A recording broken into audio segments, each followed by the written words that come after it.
नमस्कार साथियों, मैं नितेश मिश्रा आप सभी का एन मिश्रा क्लासेस में हार्दिक स्वागत करता हूं। आज एक नए टॉपिक के साथ भारतीय शिक्षा आयोग। तो आज इस वीडियो में हम जानेंगे क्या था भारतीय शिक्षा आयोग, इसके क्या उद्देश्य थे, इसका स्थापना क्यों किया गया था तथा अंत में हम इनके सुझावों के साथ इनका मूल्यांकन करेंगे। लेकिन उससे पहले यदि आपने हमारे चैनल को सब्सक्राइब नहीं किया हो, सब्सक्राइब कर दें और बेल आइकन को दबाना न भूलें और साथ में इसे अधिक से अधिक ज़रूरतमंद भाइयों बहनों के साथ शेयर करें, जिससे वे भी इस चैनल का भरपूर लाभ उठा सकें। तो आइए आते हैं आज अपने टॉपिक भारतीय शिक्षा आयोग पर। तो सर्वप्रथम आप सभी जानते हैं कि भारत 1947 में आज़ाद हुआ। उसके बाद उच्च शिक्षा में सुधार हेतु कार्यक्रम शुरू किए गए। उच्च शिक्षा में सुधार हेतु आयोग का गठन किया गया, जिसे हम विश्वविद्यालय शिक्षा आयोग के नाम से जानते हैं। उसके बाद माध्यमिक शिक्षा में सुधार की आवश्यकता है, उसके लिए माध्यमिक शिक्षा आयोग की स्थापना की गई। तत्पश्चात इन दोनों आयोगों ने अपने सुझाव दिए, उस सुझावों को लागू भी किया गया, लेकिन जिन उद्देश्यों की प्राप्ति की जानी थी उन उद्देश्यों की प्राप्ति नहीं हो पा रही थी। इसलिए भारत सरकार ने महसूस किया कि एक नए आयोग का गठन किया जाना चाहिए, जो संपूर्ण देश में जो भी शिक्षा की नीति है एक समान का निर्माण करे, एक समान शिक्षा नीति का निर्माण करे और उसका पालन कराया जाए। इस उद्देश्य से भारत सरकार ने 14 जुलाई 1964 को ये हमारा है भारतीय शिक्षा आयोग का गठन किया। इसके अध्यक्ष जो थे हमारे दौलत सिंह कोठारी, जिन्हें हम DS कोठारी भी कहते हैं, ये अध्यक्ष थे। ये जब अध्यक्ष बने तो उस समय ये यूनिवर्सिटी ग्रांट कमीशन अर्थात UGC विश्वविद्यालय अनुदान आयोग के तत्कालीन अध्यक्ष भी थे उस समय ये, और इन्हीं के नाम पर इसका नाम कोठारी आयोग पड़ा। तो इनके साथ जो कमेटी बनी, आयोग बना, उसमें कई सारे सदस्य भी थे, जिसमें JP नायक, JF मैकडूगल सहित अन्य लोग भी मौजूद थे। अब आइए जानते हैं कि इन आयोग ने अपना प्रतिवेदन क्या दिया। तो आयोग ने देश के विभिन्न भागों में सभी शिक्षा से संबंधित व्यक्तियों का वो साक्षात्कार किया, इंटरव्यू लिया, साक्षात्कार किया, विचार विमर्श किया। उसके बाद बहुत सारा गहन अध्ययन करने के बाद 29 जून 1966 को अपना प्रतिवेदन तत्कालीन शिक्षा मंत्री MC छागड़ा के समक्ष प्रस्तुत किया। यह जो इन्होंने प्रस्तुत किया था अपना प्रतिवेदन, यह 692 पृष्ठों का था, जो कि 3 भागों में बटा हुआ था। प्रथम भाग में 6 अध्याय थे, जिसमें सभी स्तर की शिक्षा हेतु पुनर्निर्माण का विचार रखा गया था। जो दूसरा इनका भाग था उसमें हमारे 11 भाग थे। 11 भाग या इन्हें 11 अध्याय भी कह सकते हैं। तो 11 अध्याय थे, जिसमें उच्च शिक्षा, तकनीकी शिक्षा तथा प्राथमिक के साथ कृषि शिक्षा, प्रौढ़ शिक्षा के संबंध में अपने सुझाव दिए गए थे। अब उसके बाद आते हैं जो तीसरा भाग है। तीसरा भाग में हमारे 2 अध्याय थे। उन 2 अध्यायों में शिक्षा का प्रशासन, पुनर्निर्माण के साथ साथ इनका व्यवस्था कैसे होना चाहिए, इनके लिए वित्त की व्यवस्था कैसे होनी चाहिए, इसका प्रावधान उसमें किया गया था। तो ये थी ये हमारा कोठारी आयोग का प्रतिवेदन था। अब हम जानते हैं कि कोठारी आयोग ने शिक्षा का स्तर हेतु क्या अपने सुझाव रखे थे कि शिक्षा का कैसा स्तर होना चाहिए। शिक्षा की संरचना लिख लेते हैं।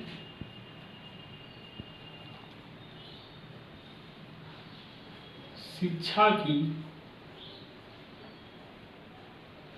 संरचना, इन्होंने बताया कि शिक्षा जो है वो कैसी होनी चाहिए। पहला है 1 से 3 वर्ष की पूर्व विद्यालयी शिक्षा। तो ये जो आप देख रहे हैं ये शिक्षा की संरचना थी उनके हिसाब से, कोठारी आयोग के हिसाब से। तो देखिए क्या है ये। पहला है 1 से 3 वर्ष की पूर्व विद्यालय शिक्षा, अर्थात जो आंगनवाड़ी की शिक्षा होती है, विद्यालय जाने से पहले की शिक्षा, तो इसके लिए कह रहा है कि 1 से लेकर 3 साल तक के बीच की होनी चाहिए। उसके बाद ये बोल रहे हैं कि कम से कम 4 या 5 साल की प्राइमरी की जो शिक्षा होती है, जो हम कक्षा 5 का शिक्षा ग्रहण करते हैं प्रारंभिक में, तो वो होनी चाहिए 4 या 5 साल की। उसके बाद इन्होंने कहा कि जो हम कहते हैं मिडिल अर्थात जो माध्यमिक विद्यालय होते हैं, तो जो माध्यमिक शिक्षा होती है वो माध्यमिक शिक्षा का काल 3 वर्ष का होना चाहिए, जिसे हम 6, 7, 8 कहते हैं। ठीक, उसके बाद इन्होंने कहा कि 2 से 3 वर्ष की निम्न माध्यमिक शिक्षा होनी चाहिए। निम्न माध्यमिक शिक्षा से तात्पर्य है कि जो हम हाई स्कूल पढ़ते हैं तो वही निम्न माध्यमिक शिक्षा कहलाती है। उसके बाद आता है उच्च माध्यमिक शिक्षा।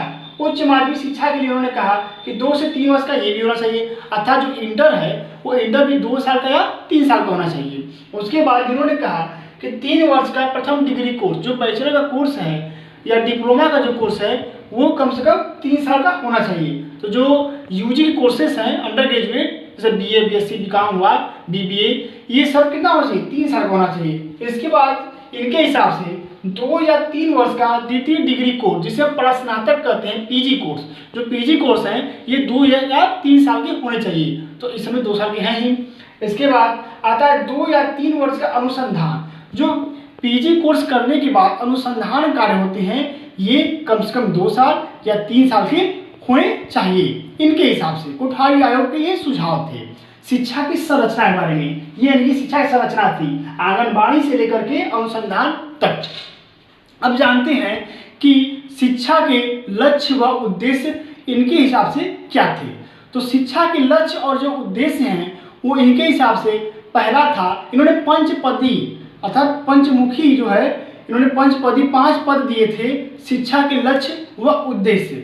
जिनमें पहला जो है इनका शिक्षा का लक्ष्य या उद्देश्य से कर सकते हैं, पहला था शिक्षा व उत्पादन। इन्होंने कहा कि शिक्षा में उत्पादन के बढ़ाने पर जोर देना चाहिए। शिक्षा में किसी शिक्षा को प्रोत्साहन देना चाहिए, तकनीक शिक्षा को प्रोत्साहन देना चाहिए जिससे उत्पादन बढ़ सके। इसके बाद इन्होंने शिक्षा के दूसरे लक्ष्य में कहा कि सामाजिक व राष्ट्रीय एकता की भावना होनी चाहिए, अर्थात शिक्षा द्वारा सामाजिक और राष्ट्रीय एकता की भावना का विकास हो सके। विद्यालयों में ऐसे कार्यक्रम कराए जाएं जो कि राष्ट्रीय एकता सहिष्णुता की भावना का विकास करें बच्चों में। उसके बाद इन्होंने शिक्षा का तीसरा लक्ष्य या उद्देश्य कहा कि लोकतंत्र की भावना का विकास करना, अर्थात छात्र छात्राओं में आपसी सहिष्णुता, लोकतंत्र की भावना का विकास करना।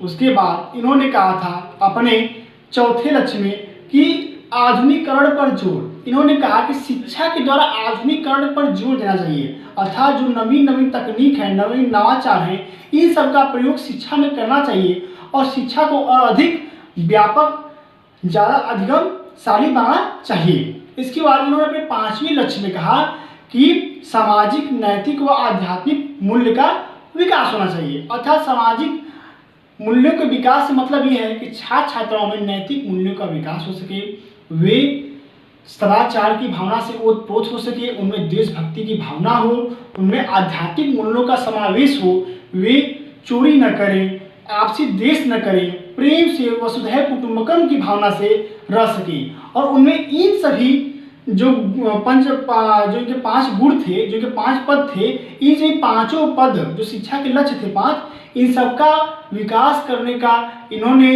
जो जिम्मेदारी दी है वो शिक्षक को दी है, क्योंकि बालक सर्वप्रथम पाठशाला में जाता है, वहीं से उसके अंदर सद्गुण और दुर्गुण आते हैं।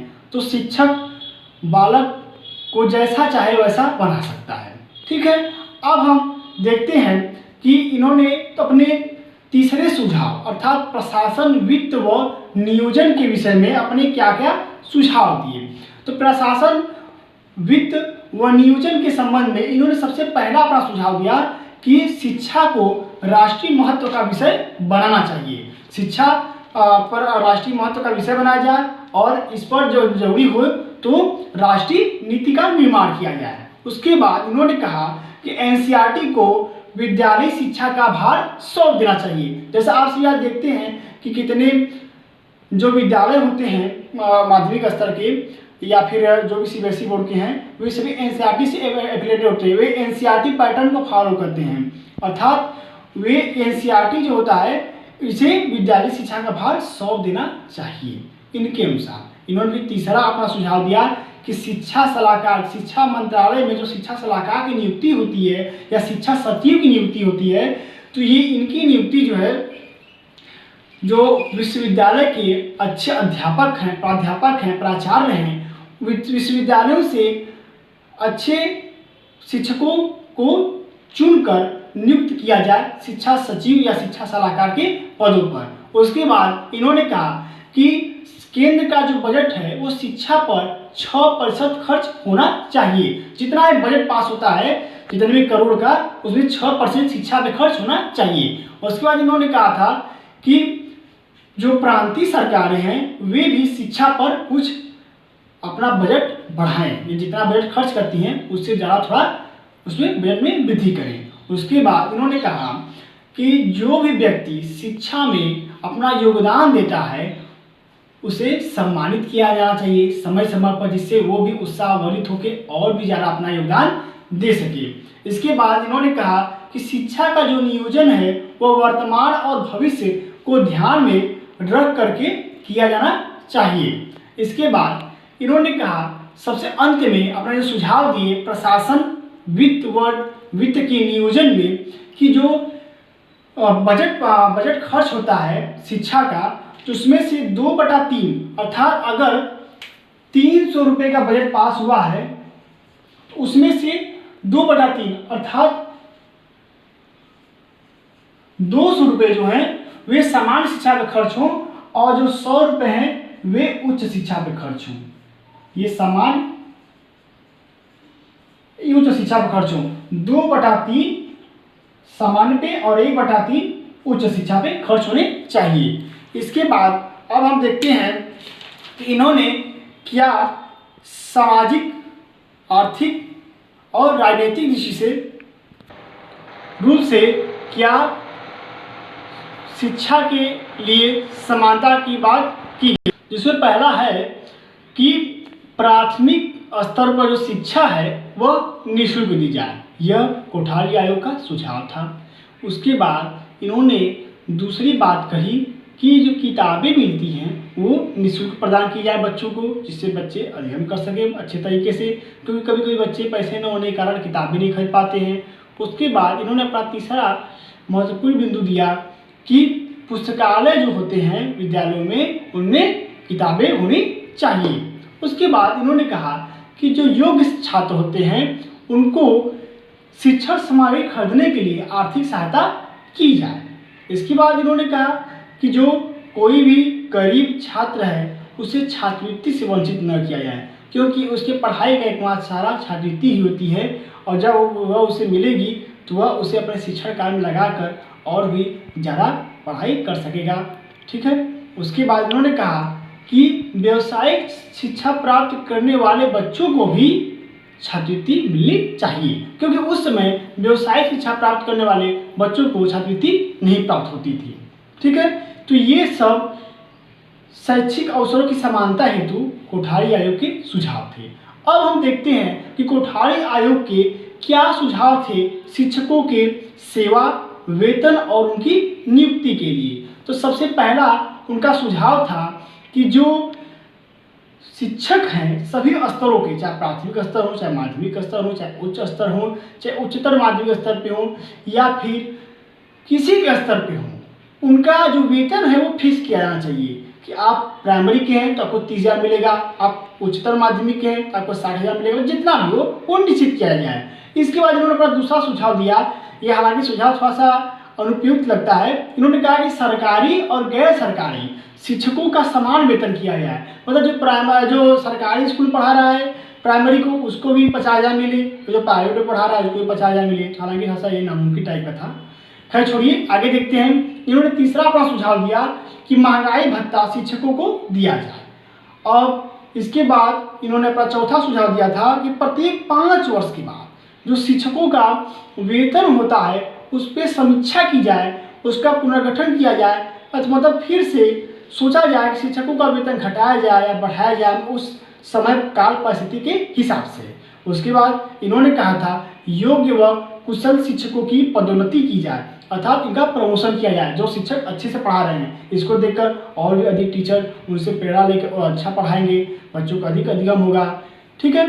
इसके बाद इन्होंने कहा कि जो शिक्षक हैं उन्हें बीमा और पेंशन की सुविधा प्रदान की जाए। इसके बाद इन्होंने अपना एक महत्वपूर्ण सुझाव दिया था शिक्षकों के वेतन में कि जो शिक्षक हैं नगरीय क्षेत्र में हैं उनको मकान का किराया और भत्ता प्रदान किया जाए। ठीक। और उसके बाद इन्होंने कहा कि जो ग्रामीण क्षेत्र के टीचर हैं उनको किराया अगर मकान भत्ता न प्रदान किया जाता है तो उन्हें कम से कम रहने के लिए क्वार्टर अर्थात मकान की व्यवस्था की जाए। फिर इन्होंने सबसे अंत में अपना एक बहुत ही महत्वपूर्ण सुझाव दिया था शिक्षकों को प्रेरित करने के लिए कि शिक्षा मंत्रालय शिक्षकों को समय समय पर जो पुरस्कार देती है उनके उत्साहवर्धन के लिए उसकी मात्रा में थोड़ा वृद्धि करे। बस आज की इस वीडियो में इतना ही। बाकी ये हमारा जो कोठारी आयोग है ये थोड़ा लंबा है क्योंकि इसने पूरे सभी स्तरों की समीक्षा की है। उसके बाद इसीलिए यह थोड़ा लंबा वीडियो है, इसीलिए इसका मैं दूसरा भाग कल अपलोड करूंगा। वीडियो देखने के लिए धन्यवाद।